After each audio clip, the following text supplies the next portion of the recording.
sedekah kita yang belum ditunaikan, mungkin ada Quran kita yang jarang dibaca, mungkin ada dosa ke guru kita, mungkin ada dosa ke orang-orang dekat kita, kepada orang lain.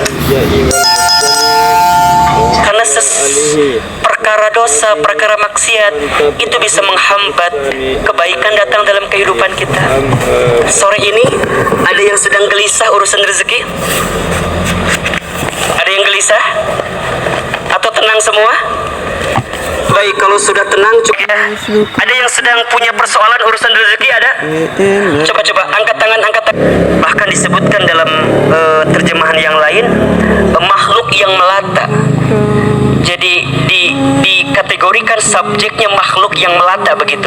Dan tidak ada makhluk yang bergerak, yang bernyawa, bahkan dia melata fil ardi, dia hidup di muka bumi, illa kecuali 'alallahi rizquha, dijamin Allah rezekinya.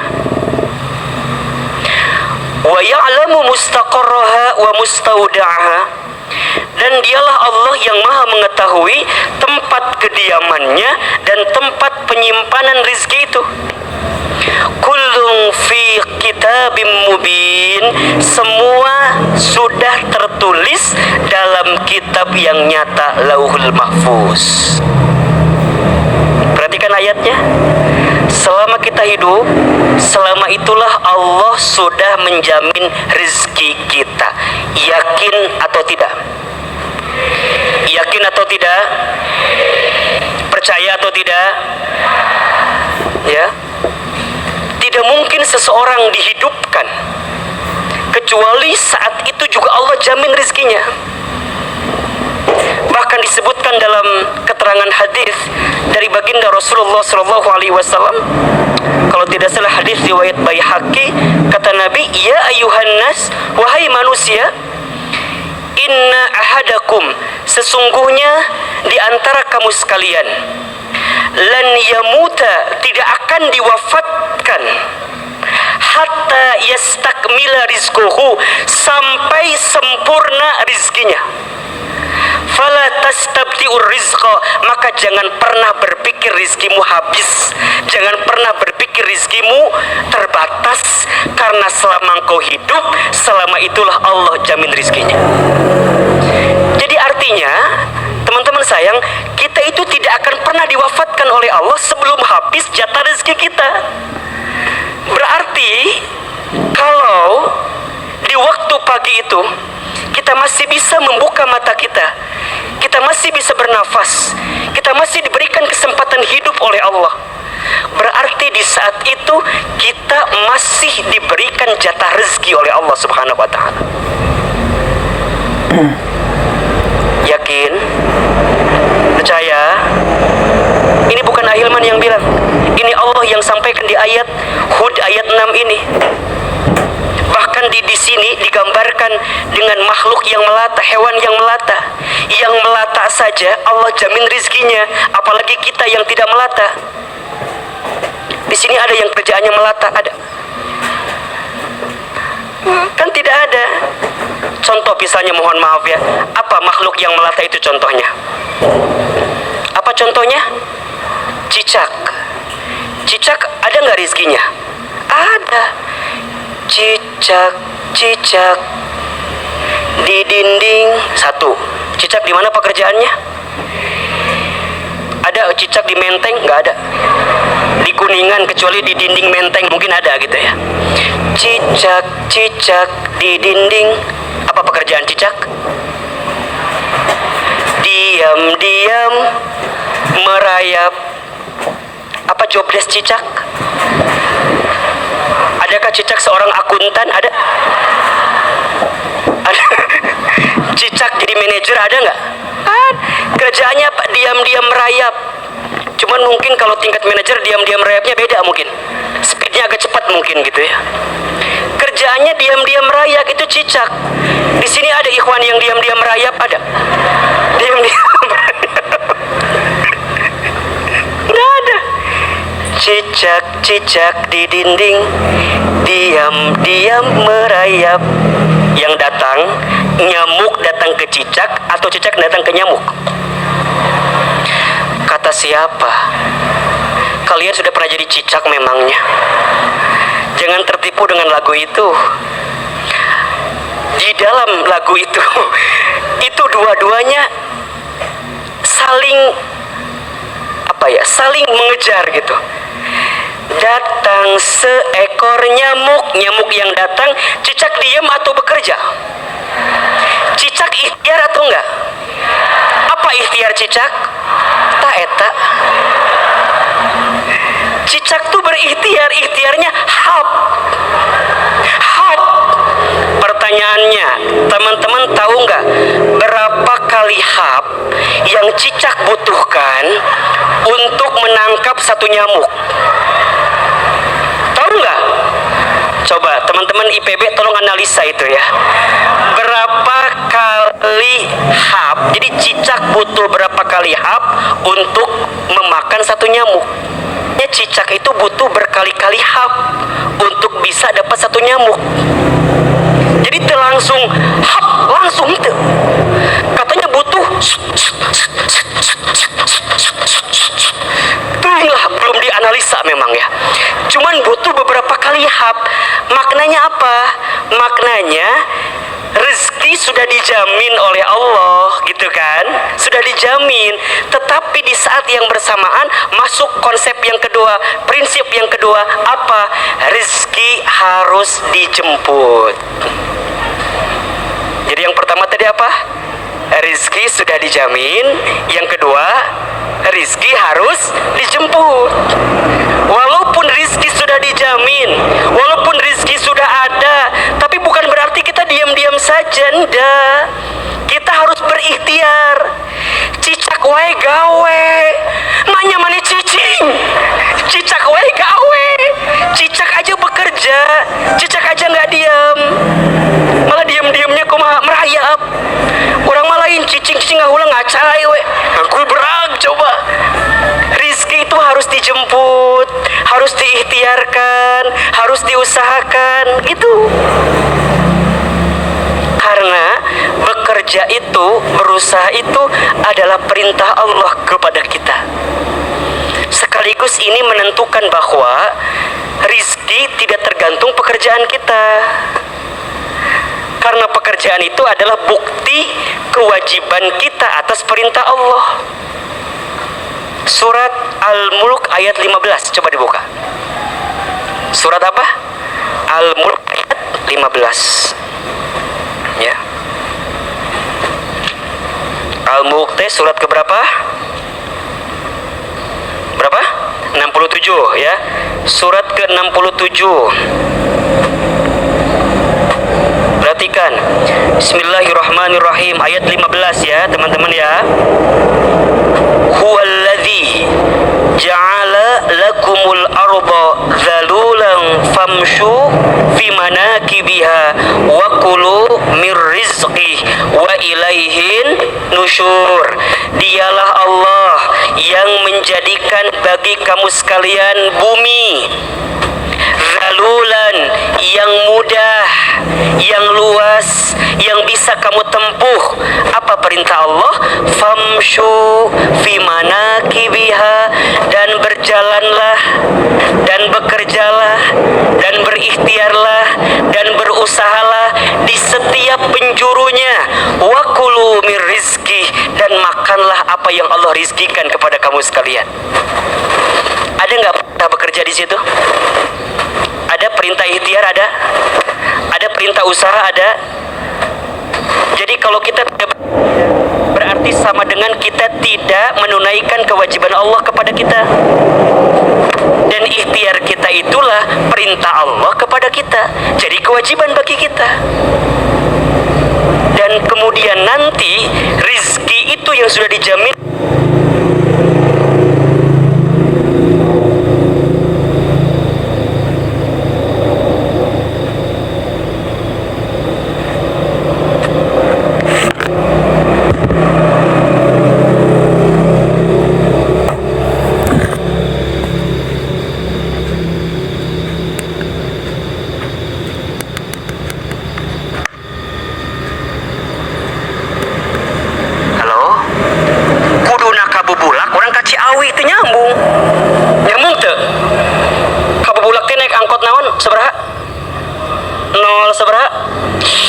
maklum udah lama gak naik angkot jadi nggak tahu gitu ya.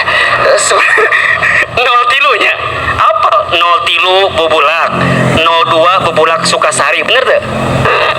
Kia-kia ge baheula tukang ieu naik angkot. Sok sedih ngomong baheula mah. 016 teh mananya? Hah? Baik, sampai maghrib kita ngitung angkot ya, nama-nama ya. Sian, asa terpenting cenah ngitung angkot. 32 angkot ka Cibinong. Bener nggak? 08 ke mana? Warung Jambung. 82 aya. Mikrolet eta mah ya. Jadi harus dijemput teman-teman, dijemput. Nah, pertanyaannya jemputnya kayak gimana? Ikhtiarnya kayak gimana? Yang Ahilman pahami, ikhtiar dalam urusan rezeki itu ada dua. Satu, ikhtiar dunia. Dua, ikhtiar langit. Ikhtiar dunia apa? Kerja, dagang, usaha, eta ikhtiar dunia. Wa allaisa lil insani illa ma sa'a. Dan seseorang tidak akan mendapatkan sesuatu kecuali apa yang diusahakannya, begitu. Jadi dia bekerja, berikhtiar, berdagang, berusaha, itu ikhtiar dunia. Tapi ingat, ada ikhtiar langitnya. Ikhtiar langit itu ada dua. Yang pertama, ikhtiar langit mengangkat aturan-aturan langit dalam konteks dunia kita. Berarti kalau kita bekerja dunia, cari yang halal, cari yang thayyib, cari yang baik. Jangan zalim sama orang, jangan nipu orang, jangan ambil harta riba, jangan ngurangin timbangan, jangan melakukan sesuatu yang tidak Allah ridho dengan kita. Itu karena mohon maaf, sesuatu yang kita dapatkan dengan cara yang tidak baik atau dengan cara yang haram tidak akan pernah menjadi daging dalam tubuh kita. Bahkan kata Nabi disebutkan hanya akan menjadi apa? Menjadi bahan bakar, dia dibakar di siksa api neraka. Karena apa yang dia makan itu ujungnya capek. Coba teman-teman nih, dapat uangnya tapi nipu orang, gelisah nggak? Gelisah nggak? Uangnya banyak tapi nipu orang, gelisah. Uangnya melimpah tapi ada orang yang terzolimi, kira-kira hati ini tenang atau tidak? Tidak. Maka jangan pernah mengambil sesuatu yang bukan haknya untuk kita dengan menghadirkan sesuatu yang Allah haramkan bagi kita. Maka jelas perintah Allah dalam Quran ya, ya ayuhan nas kulu mimma fil ardi halalan thayyiba. Al-Baqarah 168 itu. Wahai manusia, makanlah, carilah apa yang di muka bumi ini yang halal dan yang baik. Halal itu sesuatu yang sesuai dengan syariat Allah. Thayyib itu sesuatu yang bermanfaat bagi kita. Maka bagi kita yang penting halal. Halal itu penting banget. Nah yang kedua, cara jemput rizki juga dengan menghadirkan sesuatu yang tidak melalaikan perintah Allah kepada kita. Contoh, jangan sampai kesibukan kita mencari rizki melupakan kita kepada Sang Maha Pemberi rizki. Sholat diakhirkan, sholat dilupakan. Jangan sampai, karena boleh jadi yang akan mempercepat rizki itu datang kepada kita bukan karena usaha kita, bukan karena pekerjaan kita, tapi karena buah amal ibadah kita kepada Allah Subhanahu wa Ta'ala. Salah satunya apa? Sholat. Teman-teman, kualitas rizki kita itu berbanding lurus dengan kualitas sholat kita. Sholatnya benar, maka rizkinya cepat datang insya Allah. Surat Toha ayat 132 itu. Surat apa? Toha ayat berapa? 132. Perhatikan ya. Surat ke-20 ayat 132. Bismillahirrahmanirrahim. Wa'mur ahlaka bis salat, dan perintahkanlah keluargamu untuk salat. Wastobir 'alaiha, dan bersabar-sabarlah dalam menunaikan salat itu. La nas'aluka rizqan, jangan pernah bertanya khawatir tentang rezeki. Coba. Nahnu narzuquka maka kata Allah, kami yang akan menjamin rizkimu. Wal akibatu littaqwa, karena akibat ketakwaanmu kepada Allah. Pertanyaannya, Ahilman, kenapa dalam ayat ini kalimat sholat dihubungkan dengan kalimat rezeki? Boleh jadi banyak di antara kita yang melalaikan sholat karena sibuk mencari rezeki. Ada di antara kita yang begitu? Ada di antara kita yang begitu? Yang mana orangnya? Saya. Mana orangnya? Mana orangnya? Ternyata sholat itu mampu menjadi eskalator bagi kita mempercepat rezeki kita itu. Maka jangan pernah tinggalkan sholat, jangan pernah lupakan sholat. Secara umum rumusnya apa? Ketakwaan. Wa may yattaqillah yaj'al lahu makhraja wa yarzuqhu min haitsu la yahtasib. Dan barang siapa yang bertakwa kepada Allah, maka Allah akan tunjukkan jalan keluar atas setiap urusan yang kamu hadapi, dan Allah akan anugerahkan rezeki dari jalan yang tidak disangka-sangka. Maka kalau teman-teman pengen dapat jalan tol, pengen dapat jalan cepat menjemput rezeki kita, hadirkan ketakwaan. Makin meningkat ketakwaan kita, makin cepat rezeki kita. Apa itu ketakwaan, Ahilman? Ketakwaan itu kan kita fokus serius menjalankan semua perintah Allah dan meninggalkan semua larangan Allah. Kalau ketakwaan menjadi jalan yang bisa mempercepat rezeki kita, sebaliknya kemaksiatan, dosa bisa menghambat rezeki kita. Jelas? Kalau ketakwaan bisa mempercepat rezeki kita, berarti yang menghambatnya apa? Maksiat, dosa. Makanya mohon maaf ya, sering Ahilman sampaikan, kalau teman-teman ikutan tes seleksi pekerjaan misalnya, tapi teman-teman tidak mendapatkan sesuatu yang teman-teman inginkan, coba istighfar. Boleh jadi ada dosa yang pernah kita lakukan.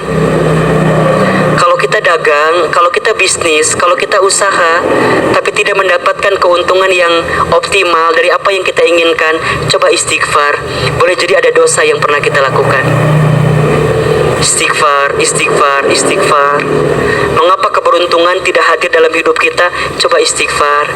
Mungkin ada sholat kita yang dilalaikan, mungkin ada infak sedekah kita yang belum ditunaikan, mungkin ada Quran kita yang jarang dibaca, mungkin orang tua yang pernah sakit hati karena ucapan kita, mungkin ada dosa ke guru kita, mungkin ada dosa ke orang-orang dekat kita, kepada orang lain.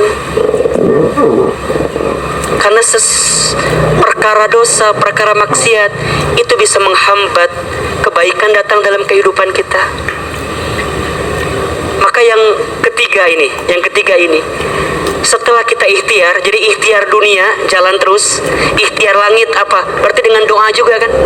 Doa itu bisa merubah takdir, teman-teman. Doa itu bisa mengantarkan kebaikan kepada kita. Maka nanti yang ketiga, apa konsepnya? Tawakal kepada Allah. Setelah kita berikhtiar, hasilnya kita serahkan kepada siapa? Allah. Wa may yatawakkal 'ala Allah fa huwa hasbuh. Dan barang siapa yang bertawakal kepada Allah, maka Allah akan cukupkan dia. Ada doa yang teman-teman baca ketika keluar rumah. Apa doanya? Bismillahi tawakkaltu 'ala Allah la haula wala quwwata illa. Doa itu. Jadi gimana Ahilman saat kita keluar rumah? Bismillahi tawakkaltu 'ala Allah, ya Allah, hamba bertawakal kepadamu ya Allah.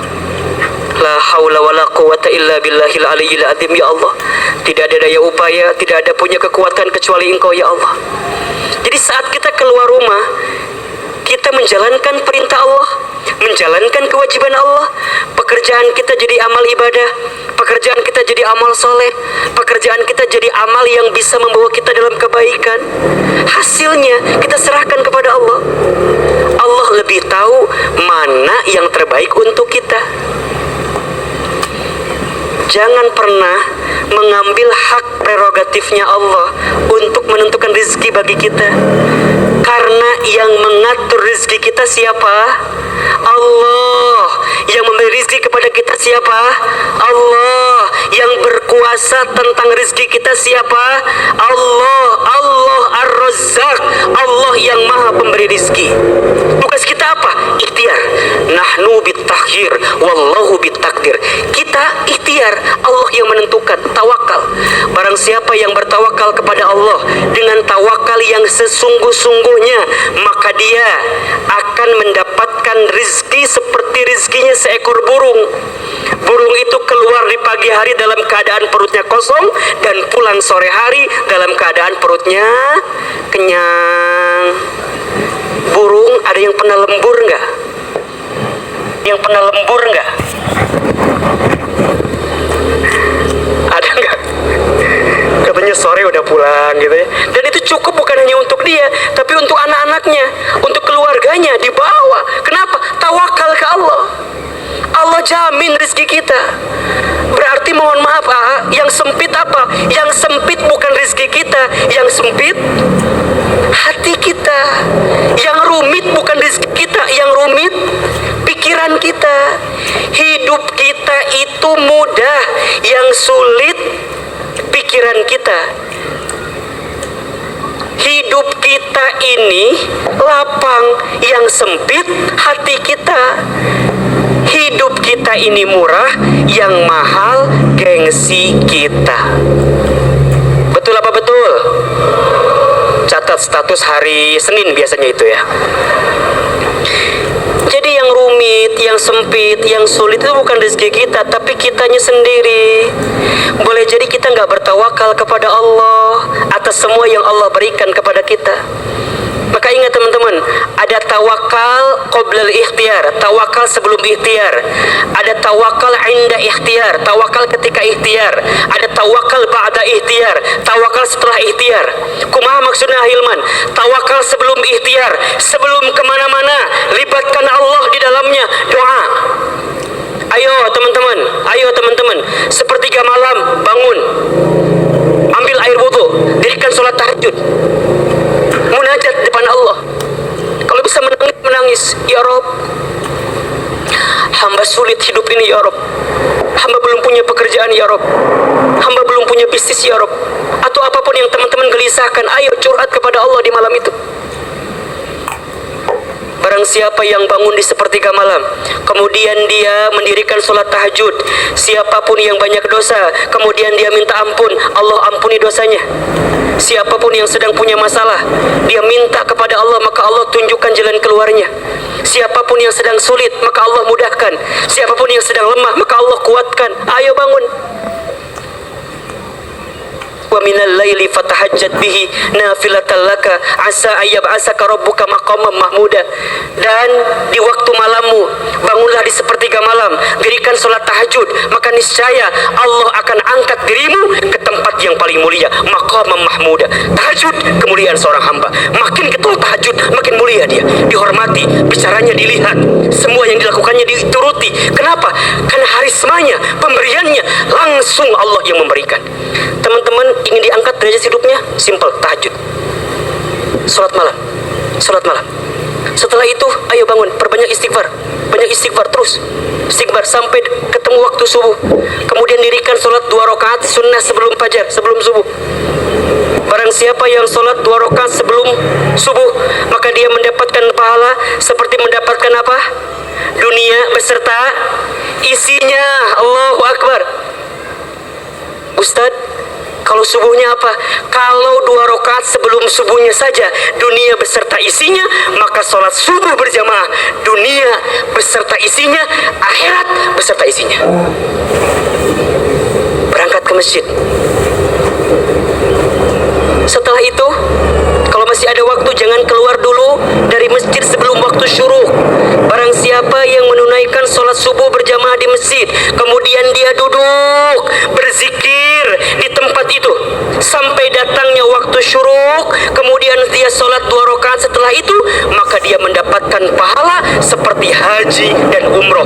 Taman, taman, taman, sempurna, sempurna, sempurna. Coba, mau haji tiap hari nggak? Halo, mau haji tiap hari? Mau umroh tiap hari? Ada pahalanya, sama seperti itu. Dengan cara apa? Sholat subuh berjamaah ke masjid, tidak keluar sampai waktu syuruk, mendapatkan pahala seperti haji umroh sempurna. Setelah itu apalagi ya Hilman? Ayo bismillah keluar rumah. Bangun lebih pagi. Ima sarewe terus hudang atuh. Kumaha sih gawe henteu sare wae, terus bikin status akan indah pada waktunya. Ari maneh saha mendingan akan indah pada waktunya. Kumaha eta? Teman-teman akhwat, doa sama Allah ya, jangan dipertemukan dengan laki-laki yang bangunnya kesiangan, jangan.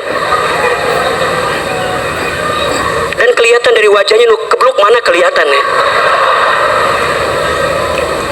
Ayo bangun, bismillah teman-teman sayang. Bangun, bangun. Ya, bangun. Insya Allah Allah akan berikan kebaikan kepada kita. Kemudian bekerja. Setelah itu duha. Di sela-sela pagi duha. Ayo duha. 2 rakaat, 4 rakaat, 6 rakaat, 8 rakaat, 12 rakaat, silakan dua. Allahumma in kana rizqi fil ardi fa'rijhu wa in kana fis samai fa'anzilhu wa in kana haraman fatahhirhu wa in kana ba'idan faqaribhu wa in kana mu'assiran fayassirhu wa in kana qalilan fakasirhu. Ya Rob, jika rizkiku masih di langit, turunkanlah. Jika masih di bumi, keluarkanlah. Jika masih jauh, dekatkanlah. Jika masih susah, mudahkanlah. Jika sedikit, perbanyaklah. Kan gitu. Ayo minta, minta, minta, minta terus. Ketemu nanti zuhur. Ingat ya, ketemu sholat zuhur. Ingat teman-teman, hidup ini hanyalah perputaran antara waktu sholat dan waktu sholat. Kalau sudah tidak bisa sholat, berarti sudah saatnya apa? Disolatkan. Jangan sampai ketika engkau menjemput rizki, engkau melupakan sang maha pemberi rizki. Maka yang keempat, konsep rizki itu apa? Rizki itu bukan hanya harta dan materi saja. 1, rizki sudah dijamin. 2, rizki harus dijemput. 3, rizki harus ditawakal. Kita harus tawakal dengan rizki itu. Yang keempat, jangan membatasi rizki dengan harta dan materi saja. Karena rizki Allah itu luas dan banyak.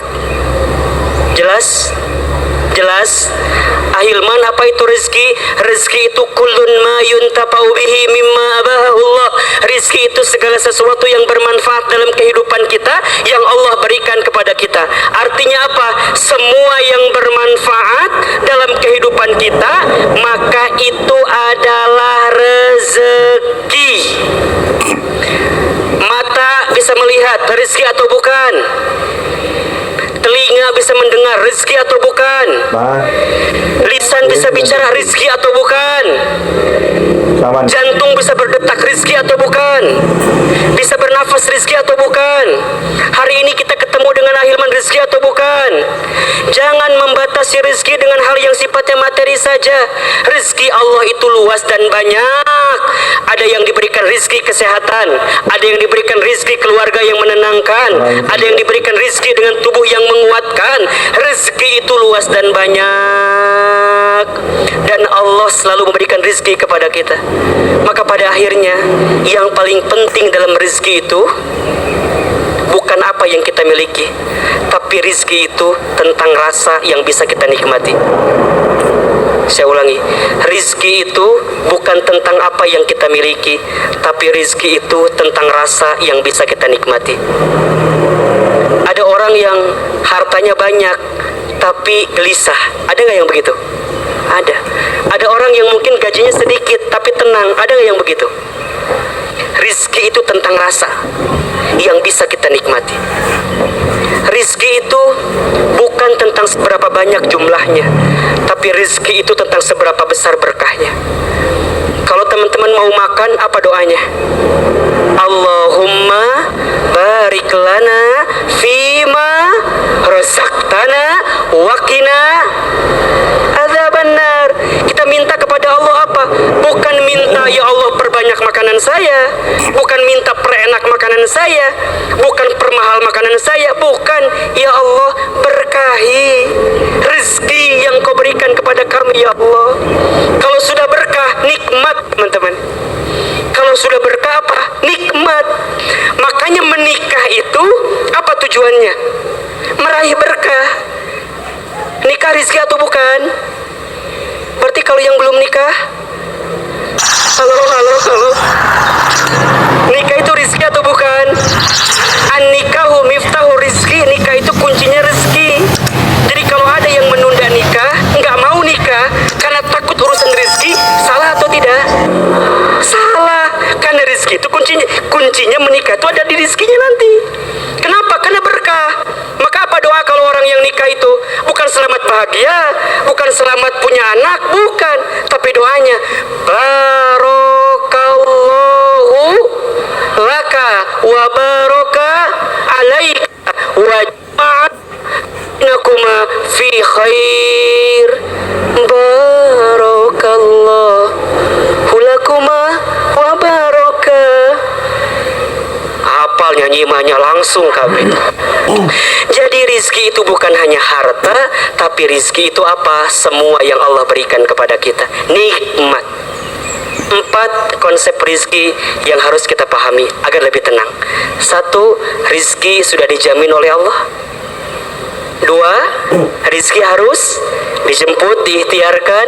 3, tawakal dengan urusan rizki, kita serahkan kepada Allah. Yang keempat, jangan membatasi rizki dengan yang urusannya harta materi. Dan salah satu amalan yang bisa mendatangkan rizki kepada kita adalah infak sodako. Infak sodako. Seberapa banyak yang kita berikan, maka sebesar itulah yang kita dapatkan. Ingat, ada filosofi terima kasih. Apa itu terima kasih? Seberapa banyak yang ingin kita terima, tergantung seberapa banyak yang kita kasih.